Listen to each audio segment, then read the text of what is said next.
A famous American said this: "Every human being must live for something.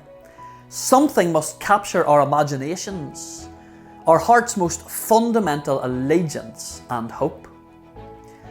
When I read that, I started to think a little bit more about what makes me tick.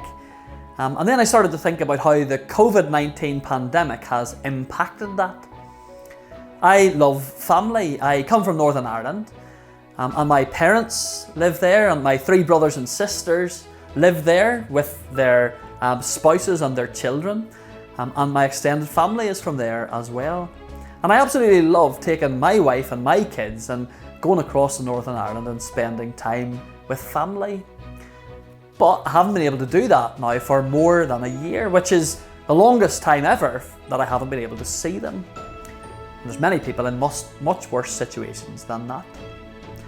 I love seeing friends. This year, my university friends, many of them turned 40, and we had decided we were going to get together in Edinburgh to celebrate. But then the rule of 6 came along, and that idea went into the bin. But again, there's many others in much worse situations than that. I love my job as pastor of Christ Church Riverside. But visiting people has got loads harder, and now there's tears to think about as well. Getting together as a church family on a Sunday has been a real challenge. And just getting on with my day-to-day job has been impacted. And there's many people out there who have been furloughed for a long time. Many people out there who have faced redundancy at this time. And maybe this one doesn't deserve to go in the same bracket as the ones before, but I love playing and watching football. Well, playing went out of the window during lockdown, and like most football fans in England, I was left to just watch endless reruns of Euro 96 and that game in 2001 where, yes, England beat Germany 5-1, but get over it and move on. But why are family and friends and work and entertainment and money and romance and whatever else you want to add to that list, maybe fishing and cooking and reading and travelling, why are these things so important for human beings?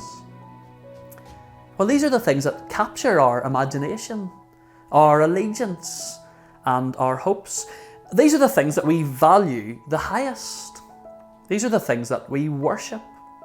Now, we know we worship them because we think about them all the time, or because we talk about them with excitement to others, or we invest our money or our time or our energy in them, and we're really disappointed when they're taken away from us. But why do we insist on worshipping things that let us down? Well, is there any other way we can live? Whoever shared this video with you wants you to follow Jesus because he has got good answers to those questions. When a woman broke open a jar of perfume worth a year's wages and poured it all on Jesus' head, everyone around Jesus, including his disciples, were absolutely outraged. She could have sold that perfume and given the money to help the poor. But Jesus said that she had done a beautiful thing to him. Yes, it is a great thing to help the poor. But in Jesus' eyes, there is something even more vital than that. And that is to relate correctly to the God who made you. And the correct way to relate as creatures to the Creator who has made them is in worship. That is what this woman was doing with her perfume. She had realized the infinite value of Jesus Christ, and this changed her attitude to the things of finite value in her life. Jesus, God in human flesh, had her full allegiance. We have been built by God as worshipping beings.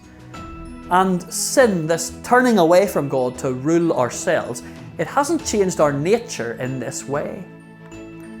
But the sad thing is, the finite things we use to put in the place of God in our hearts, things like family and friends and career and money and so on, they just cannot satisfy for as long as we need them to.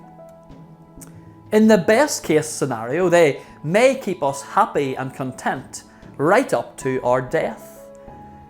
But then they will leave us in a terrible place for eternity. Normally, as we go through life, however, the different things we worship instead of God, well, they let us down in many ways. Well, right now, in the middle of the COVID-19 pandemic, the disenchantment that many of us are feeling with the things we have been living for, well, it's a wonderful opportunity to push the reset button and begin to build our life on something different.